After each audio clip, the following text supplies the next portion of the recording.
오늘의 주요 뉴스입니다. 주식 양도소득세가 부과되는 대주주 기준이 현행 10억 원 이상에서 50억 원 이상으로 대폭 상향 조정됩니다. 국내 증시의 큰 손들이 직접적인 감세 혜택을 볼 것으로 관측되고 있습니다. 은행권이 고금리에 어려움을 겪고 있는 자영업자와 소상공인을 지원하기 위해 최대 300만 원의 이자를 환급하기로 결정했습니다. 이 박스권에 갇힌 우리 증시, 내년엔 어떻게 될까요? 이슈플러스에서 전망해보겠습니다. 김채로 김치냉장고 신화를 썼던 위니아가 결국 10년 만에 재매각 절차를 밟게 됐습니다. 신속한 M&A를 통해 조기 경영 정상화에 속도를 내겠다는 계획입니다.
시청자 여러분 안녕하십니까? 센 경제 라이브 시작합니다.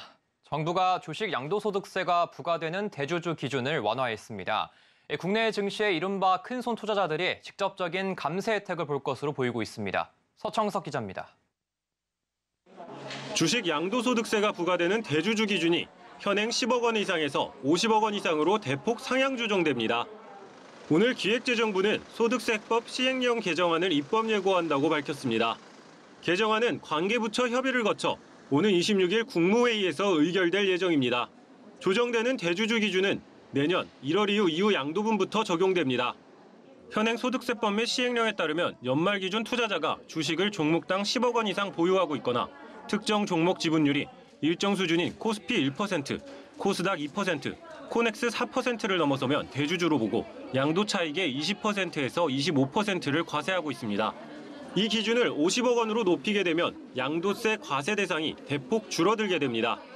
기재부는 이번 조치는 고금리 환경 지속, 대내외 불확실성 증대 등 자본시장 상황을 고려하고 과세 대상 기준 회피를 위한 연말 주식 매도에 따른 시장 변동성을 완화하기 위한 조치라고 설명했습니다. 이에 따라 국내 증시의 큰 손들이 직접적인 감세 혜택을 볼 것으로 전망됩니다.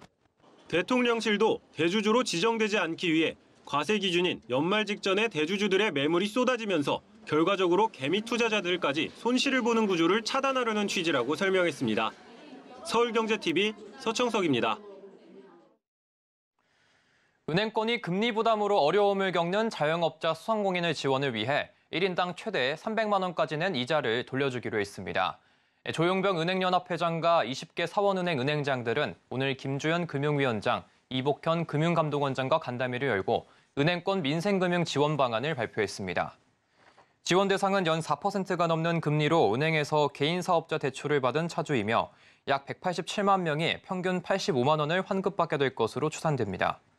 이번 이자 캐시백에는 18개 은행이 참여하며 지원 규모는 2조 원 규모입니다.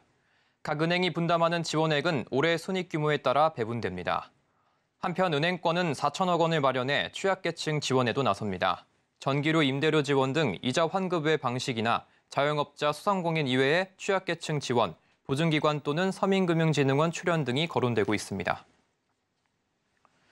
티맥스그룹이 운영체제와 기기에 상관없이 누구나 원하는 애플리케이션을 만들 수 있는 슈퍼앱 개발에 힘을 쏟고 있습니다. 최근 국내외 기업들과 협업을 통해 그 기술을 더 고도화시켰는데요. 글로벌 시장 진출 본격화를 통해 해외 매출을 끌어올리겠다는 목표도 밝혔습니다. 윤혜림 기자입니다. 코딩을 하지 않아도 누구나 앱을 쉽게 만들 수 있는 올인원 통합 플랫폼. 티맥스 그룹이 노코드 시스템과 신기술을 적용한 4세대 슈퍼앱 개발에 속도를 냅니다. 슈퍼앱을 통해 이용자들은 핀테크, 교육, 메타버스 등 다양한 서비스를 하나의 앱에서 이용할 수 있게 됩니다. 단순히 서비스만 모아놓은 것은 아닙니다. 사용하고 있는 기기나 운영체제에 상관없이 또 앱에 대한 전문적인 지식이 없이도 이용자가 원하는 서비스를 만들고 앱의 구성을 바꿀 수도 있습니다. 티맥스 그룹은 주력 사업인 데이터베이스 관리 시스템을 운영하는 티맥스 티베로뿐 아니라 클라우드, AI 등 12개의 계열사와 함께 슈퍼앱을 개발하고 있습니다. 이 중 티맥스 티베로는 지난해 글로벌 DBMS 시장 점유율이 기존 3.98%에서 9.79%까지 상승하며 점유율 3위를 차지하기도 했습니다. 또 지난달 말 진행된 AWS 리인벤트 2023에서 티맥스 그룹은 국내에서 유일하게 플래티넘 스폰서로 참석해 새로운 서비스를 선보인 바 있습니다. 이곳에서 티맥스 티베로는 AWS의 기술 지원으로 개발한 완전 관리형 데이터베이스 서비스 티맥스 디바스를, 티맥스 클라우드는 기업의 서비스를 클라우드 형태로 전환시킬 수 있는 티맥스 클라스를 공개했습니다. 이 두 서비스는 슈퍼앱 기술의 총 집약체가 될 새로운 기술이라는 설명입니다. 앞으로도 티맥스 그룹은 AWS와의 협력을 강화하고자 지난달 29일 전략적 파트너십을 체결하며 내년부터 본격적으로 글로벌 시장 진출에 박차를 가한다는 계획입니다. 슈퍼앱이라고 하는 새로운 서비스를 이제 가능하게 하는 게 클라우드 올 서비스인 클라스입니다. 클라우드 서비스를 2024년 상반기부터 출시하고, 클라우드의 가장 큰 장점이 어떤 지역에 귀속되지 않지 않습니까? 저희가 초반부터 글로벌로 서비스를 론칭해서 실질적으로 패러다임 전환이 가속화될 수 있도록. 티맥스 그룹은 2년 내 해외 매출 비중을 50% 이상으로 확대하고 장기적으로는 매출의 90%를 해외에서 내는 클라우드 데이터 기업이 될 것이란 포부를 밝혔습니다. 서울경제TV 윤혜림입니다.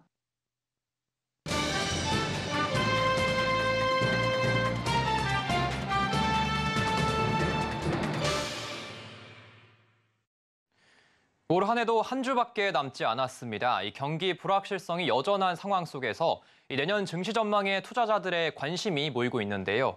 미국 대선을 비롯해 중국의 성장세 둔화, 지정 확정 리스크, 금리까지 변수가 워낙 많다 보니 내년 흐름을 예측하는 게 쉽지 않은 상황입니다. 김학균 신영증권 리서치센터장과 짚어보겠습니다. 안녕하십니까? 네, 안녕하십니까? 네, 내년 증시 흐름을 좌우할 굵직한 이슈들이 많습니다. 가장 큰 변수를 꼽는다면 뭐가 있을까요?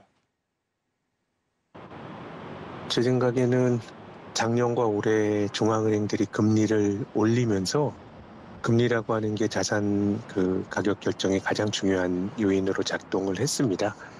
그런 점에서 보면 이제 내년에는 금리 인하에 대한 기대가 크기 때문에 FOMC라든가 아니면 한국은행의 금통이라든가 이런 주요한 은행들의 중앙은행 이벤트가 내년도 한 해 전반적으로 보면 시장에 큰 영향을 줄 만한 이벤트인 것 같고요. 그리고 미국 대선도 어쨌든 큰 영향을 줄 만한 변수입니다. 지금 공화당이 재집권할지, 특히 트럼프 대통령이 재집권을 할지 아니면은 바이든의 민주당이 수성을 할지, 우리가 지금 선제적으로 이걸 알기는 어렵습니다만은 트럼프의 공약 자체가 매우 바이든 행정부의 정책과는 결을 달리하고 있기 때문에 트럼프가 당선이 되면 여러 가지 이제 글로벌 시장에 좀 이제 불확실성이 커질 것 같고요. 특히 바이든 행정부가 지난 2년 동안 재정 지출을 늘리면서 이제 굉장히 사회 인프라를 많이 늘렸는데 그 대부분이 친환경과 관련된 이제 투자들입니다. 그래서 트럼프 대통령이 여러모로 민주당과 정책에 있어서는 각을 세우고 있지만은 대표적으로 이제 대립점이 생기고 있는 것이 친환경 정책이거든요. 트럼프 대통령은 기후변화라든가 이런 것들을 부정하고 있기 때문에 만약에 트럼프 대통령이 당선이 된다 그러면 여러 가지 변화가 나타나겠지만 신재생 에너지나 아니면 전기차를 비롯한 친환경 섹터에는 상당히 부정적인 영향을 줄 가능성이 높다고 생각합니다. 네, 말씀해주신 대로 지금 금리가 워낙 높다 보니까 이 주식시장 밸류 부담이 커지고 이 기업의 생산 마진이 악화된다는 분석이 나오고 있는데요. 이 한국과 미국 언제쯤이면 금리 인하가 시작될까요? 이 횟수도 관심이 많은데요. 지난 11월 이후로 이제 시장 금리가 많이 떨어졌습니다. 그리고 11월과 12월 미국의 금리를 결정하는 FOMC가 다분히 이제 비둘기파적인 그 톤으로 나오면서 지금 시장은 미국이 조기 금리 인하할 거다라고 하는 기대가 커지고 있고, 이것이 우리가 최근 한두 달 동안 보고 있는 글로벌 증시 급반등의 가장 중요한 요인이라고 봅니다. 그래서 지금 금융시장은 미국의 FOMC가 내년 3월부터 금리를 낮추어서 연내 5번이나 6번 정도 금리 인하를 할 거란 기대를 지금 여러 가지 자산 가격에 투영하고 있는데요. 제 생각에는 시장의 기대가 좀 앞서가고 있다라고 생각합니다. 왜냐하면은 지금 미국 경제가 앞서 말씀드린 것처럼 바이든 정부가 재정 지출을 너무 많이 늘리면서 굉장히 뜨겁습니다. 올해 성장률이 2%가 넘을 것 같고 내년 성장률도 한 1% 중반이 될 것 같은데, 이런 상황에서 미국 연준이 3월에 조기 금리를 낮춘다라고 하는 거는 제 생각에는 조금 금융시장이 앞서간 기대인 것 같고, 무엇보다도 이제 금리를 언제 낮출지는 시간이 지나가 봐야 알겠습니다만은, 금융시장이 조기 금리 인하를 이미 당겨와서 여러 가지 자산 가격이 반영하고 있다라고 하는 점은 연준이 생각보다 빨리 금리를 낮추지 않았을 때는 조금 시장 금리의 반등, 주식시장의 조정 이런 쪽으로 귀결이 될 수도 있다고 생각이 되고요. 저희들은 미국이 내년 3월부터 금리를 낮추기보다는 2분기 후반 정도에 금리를 낮출 가능성이 높다고 생각이 되고요. 그렇게 보면 연말 연초에는 시장 금리가 더 떨어지기보다는 금리 인하에 대한 기대가 수정이 되면서 금리가 어느 정도 반등을 하고 이 과정에서 글로벌 증시로 조정을 받을 개연성이 있다고 생각합니다. 네, 센터장님, 그렇다면 이 내년엔 어떤 업종을 좀 눈여겨봐야 할까요? 2차 전지와 반도체 주가 회복을 기다리는 투자자들도 많은데요. 어떻게 보십니까? 반도체 경기가 내년에 회복이 될 가능성은 굉장히 좀 높은 확률로 현실화될 가능성이 높다고 생각합니다. 근데 올 들어서 삼성전자가 30% 넘게 올랐고요. SK하이닉스는 80%가 넘게 올랐습니다. 저희들은 이 반도체 대형주들이 조금 더 오를 수 있다고 생각은 하지만 이미 올해만큼 더 주가가 좋기는 좀 힘들지 않을까 하는 생각입니다. 이 반도체 경기 개선에 대한 기대는 주가가 상당히 반영하고 있는 것 같고요. 오히려 반도체 주식들 중에서는 삼성전자나 SK하이닉스와 같은 종목들보다는 반도체 밸류체인에 있는 중소형 주식들, 장비나 소재, 재료 만드는 회사들이 조금 주가 반영이 덜 되었기 때문에 반도체와 관련된 중소형 주들을 눈여겨보고 있고요. 나머지는 좀 저평가된 주식들을 관심 있게 보고 있습니다.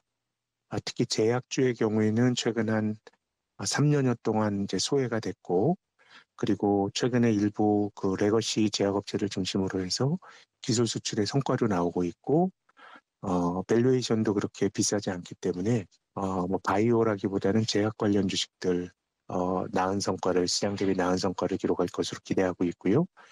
그리고 그 업종 불문한 저평가 주식들이 저희들은 좀 재평가되는 한 해가 될 걸로 보고 있는데, 특히 재고 조정이 많이 진행이 된 의류 업종의 경우는 밸류에이션도 역사적 최저치이기 때문에 내년에 좀 기대할 만한 그런 업종으로 생각하고 있습니다. 내년에는 언제쯤 고점이 나타날까요? 물론 예측이 쉽지 않은 상황이긴 한데 코스피 3000도 가능할 것으로 보십니까? 그것을 어떻게 예측하기는 좀 힘들고요.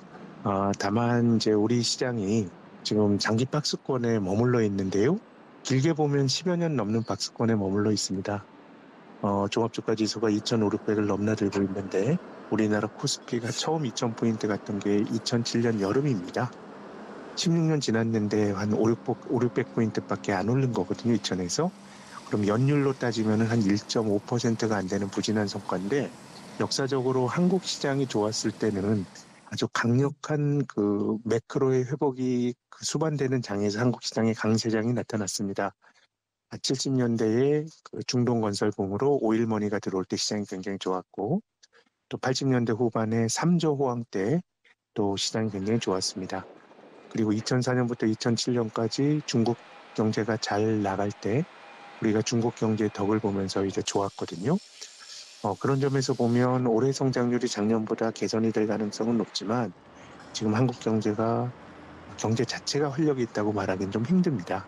그렇게 본다 그러면 장기 박스권의 범주에서 벗어나기는 좀 힘들지 않을까라는 생각이 들고, 앞서 말씀드린 우리 증시에서 나타났던 3번의 강세장의 지속 기간이 15년입니다. 51년 동안에 15년은 강세장이고 나머지 한 36년 정도는 올라갔다 내려갔다는 등락이 있는 그런 시장 흐름이었거든요. 이런 어떤 답보 상태를 깰 수 있는 것은 강력한 경기 회복인데 내년에 그런 일이 현실화될 가능성은 낮은 것 같고요.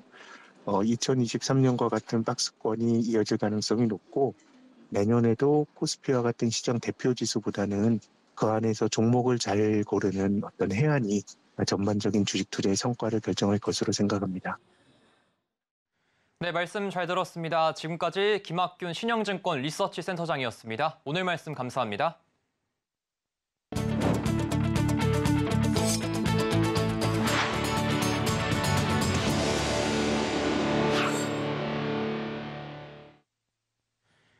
김채로 김치냉장고 신화를 썼던 위니아가 결국 10년 만에 재매각 절차를 밟게 됐습니다. 위니아는 회생법원의 승인에 따라 인수합병 진행 및 매각 주관사로 3일 회계법인과 계약을 만료하고 신속한 M&A 절차에 돌입한다고 밝혔습니다. M&A 진행과 매각 주관사 선정은 조기 경영 정상화 방안의 일환입니다. 회생계획 인가 전 M&A를 추진해 회생 채권을 조기에 변제하고 회사의 안정적인 운영자금 유치를 도모하기 위해서입니다. 위니아는 지난 10월부터 기업 회생 절차를 밟고 있습니다. 매각은 회생계획 인가 전 제3자 배정 유상증자 등의 형태로 추진됩니다. 내년 1월 초 매각 공고를 내고 같은 달 말까지 인수의향서를 접수한 뒤 2월과 3월에 걸쳐 투자 계약을 체결해 회생계획을 조기에 종료하겠다는 목표입니다. 성탄절을 앞두고 전국 거리 곳곳에 크리스마스 장식이 연말 분위기를 돋구는데요. 포스코가 자체 캐릭터를 활용해 강남구 포스코 센터의 겨울 분위기가 물씬 나는 공간을 조성해 시민들의 눈길을 끌고 있습니다. 김효진 기자입니다. 거대한 흰색 곰동산과 설원을 주제로 한 공간이 건물 한가운데 꾸며져 있습니다. 포스코가 서울 대치동 포스코 센터에 조성한 석호의 윈터랜드. 포스코의 대표 캐릭터, 뉴미디어 그룹 사원 포석호가 근무하는 포스코 센터에 눈이 내린다는 포석호의 엉뚱한 상상이 현실이 됐다는 콘셉트를 바탕으로 포스코 센터 1층 로비 공간에 작은 겨울 왕국이 조성됐습니다. 포석호를 형상화한 6m 높이의 대형 조형물과 산타, 루돌프 분장을 한 포석호 조형물이 시민들을 반깁니다. 다양한 포토존과 포석호 얼굴 모양 아이싱 쿠키 만들기, 포토박스 등 체험 공간과 텀블러, 무드 등등 다양한 포석호 굿즈도 시민들의 인기가 높습니다. 이번 팝업 스토어는 석호의 윈터랜드라는 테마로 꾸몄습니다. 젊은 세대가 철강에 대해 친근하고 쉽게 접근할 수 있도록 고민형을 형상화한 포석호 캐릭터를 활용한 첫 팝업 스토어를 운영했습니다. 포스코는 2년 전 무거운 철강 기업의 이미지를 탈피하고 젊은 세대의 친근한 기업 이미지를 구축하기 위해 고민형을 형상화한 캐릭터 포석호를 만들었습니다. 포석호는 현재 포스코의 뉴미디어 그룹 사원으로 근무한다는 세계관 속에 SNS 콘텐츠로 적극 활동 중이며 인스타그램 팔로워 수는 6만 명이 넘습니다. 포스코는 올해 5월 뮤직 페스티벌에서 포석호 부스를 운영하고 포항, 광양제철소 소통활동 매개체로 포석호를 활용했습니다. 이런 적극적인 소통 노력을 인정받아 올해 커뮤니케이션 전문 평가기관 미국 멀콤이 주관한 2022-2023 머큐리 어워드 소셜미디어 부문 그랜드 어워드 위너상을 수상하기도 했습니다. 또한 포스코는 크라우드 펀딩 플랫폼 와디즈에서 포석호 굿즈를 최초로 선보였습니다. 내년 캘린더, 다이어리, 행운 인형 등 포석호 시즌 그리팅 패키지 3종을 오픈해 4일 만에 펀딩 목표액을 초과 달성하기도 했습니다.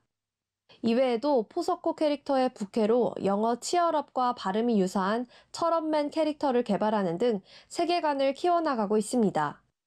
포스코는 앞으로도 포석호를 시민들과의 소통 확대에 적극 활용하며 친근한 기업 이미지를 만들어가겠다는 보관입니다. 서울경제TV 김유진입니다. 경남에서 유일하게 정부의 글로컬 대학으로 선정된 경상국립대가 우주항공 방산 분야 선도대학으로 성장하겠다는 비전을 선포했습니다. 경상국립대는 이 분야에서 세계 10위권 진입을 목표로 내걸었습니다. 보도에 이은상 기자입니다. 글로컬 대학으로 선정된 경상국립대의 핵심 비전은 우주항공 방산 선도대학. 이 분야 세계 10위권 진입이 목표입니다. 이는 우주항공청 사천 설립과 우주항공 방위산업 분야 국내 최대 직접제인 경남의 지역적 특성을 고려한 전략입니다. 글로컬 대학 사업을 통하여 지역 혁신과 국가 균형 발전의 성공 모델을 만들고자 합니다. 인구 감소로 인한 지역 소멸 위기와 대학 서열화 극복을 하기 위해서 경상국립대는 국비 등 예산 1,450억 원을 투입하고 우주항공 방산 분야를 집중 육성한다는 계획입니다. 우선 내년부터 우주항공 단과대학과 우주항공 방산 과학기술원 등이 설립돼 지역에서 해당 분야 전문 인력이 양성될 걸로 전망됩니다. 우주항공대학과 우주항공 방산기술원을 만들게 되고 거기서 배출되는 인재들이 우리 경남의 우주항공 방위산업의 아주 성장에 큰 역할을 할 걸로 저는. 이외에도 지역 소멸 위기 극복과 창업 생태계 조성 등 산학 연계를 통한 지역 동반 성장 효과도 기대됩니다. 특히 이러한 지역 전략 산업 육성을 위해선 경상국립대가 위치한 진주시와 우주항공청 입지 예정지인 인근 사천시 등 지자체의 역할에도 무게가 실립니다. 우리 시에서도 골프사하고 일하는 전담항공소재 국기술센터 등의 사업 추진을 통하여 지역과 대학의 상생을 통해 더욱 힘써 나가도록 하겠습니다. 경상국립대의 글로컬 대학 사업이 산학 연계를 통한 경남 지역 동반 성장에 주춧돌이 될 수 있을지 관심이 쏠리고 있습니다. 서울경제TV 영남 이은상입니다. 윤석열 대통령이 재개발, 재건축 착수 기준을 위험성에서 노후성으로 바꿔야 한다는 취지의 발언을 했습니다. 향후 주택재정비 사업 관련 정책에 관심이 쏠리고 있습니다. 신세계백화점 강남점이 국내 단일 점포로는 처음으로 연 누적 매출 3조 원을 기록했습니다. 고급화와 2030 고객층 확대 전략이 주요했다는 분석입니다. 조현범 한국앤컴퍼니 회장이 아버지 조양래 명예회장이 건강하며 지분 다툼을 벌이는 형제들과 만나 대화할 뜻이 있다는 입장을 밝혔습니다. 이달부터 1인 가구 청년이 청년 도약계좌 가입 신청을 할 경우 신청한 달에 계좌를 열 수 있게 됐습니다. 이번 달 가입 신청 기간은 4일부터 15일까지입니다.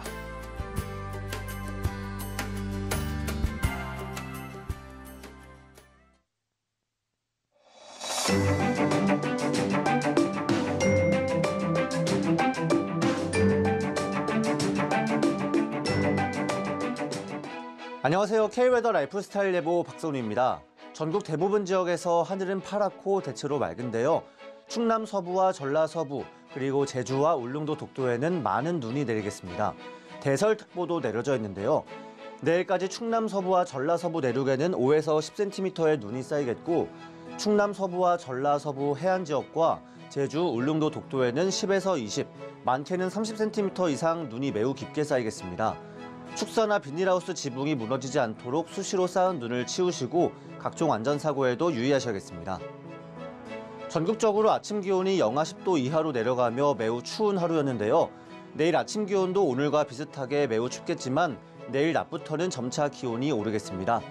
서울의 내일 아침 기온은 영하 15도 보이겠고 낮 기온은 영하 6도가 되겠는데요. 토요일인 모레 아침은 영하 11도, 낮 기온은 영하 2도까지 오르겠습니다. 다음은 자세한 지역별 내일 기온입니다. 중부지방 서울 영하 15도, 춘천 영하 17도로 매우 추운 아침을 맞이하겠습니다. 한낮에는 서울 영하 6도, 대전 영하 4도 보이겠습니다. 동해안 지방의 아침 기온은 속초 영하 13도, 강릉 영하 10도로 추운 아침이 되겠습니다. 낮 기온은 울진 0도까지 오르겠습니다. 남부지방 전주와 대구 영하 10도, 제주는 영상 2도로 아침을 시작해 낮 기온은 광주 영하 2도, 부산 0도가 예상됩니다.